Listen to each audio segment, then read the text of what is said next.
السلام عليكم ورحمة الله وبركاته.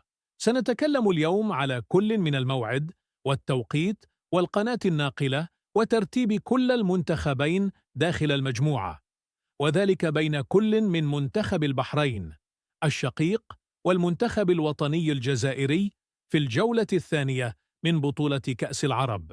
إذن، وبعد بسم الله الرحمن الرحيم، فيما يخص الموعد والتوقيت، فسوف تلعب المباراة إن شاء الله يوم هذا السبت، أي في 6 من هذا الشهر، وتنطلق صافرة المباراة على 2:30 مساء حسب توقيت المغرب والجزائر وتونس، والساعة 4:30 مساء حسب توقيت مكة المكرمة وقطر. وأما فيما يخص القناة الناقلة، فسوف تنقل المباراة على كل من قناة بين سبورت المفتوحة وقناة الأولى للتلفزيون العمومي الجزائري.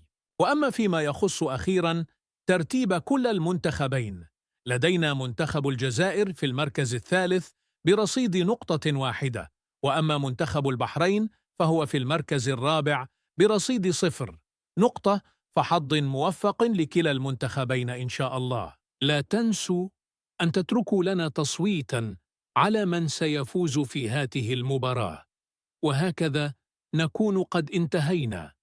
لا تنسوا متابعتنا والصلاة على رسول الله عليه أفضل الصلاة والسلام.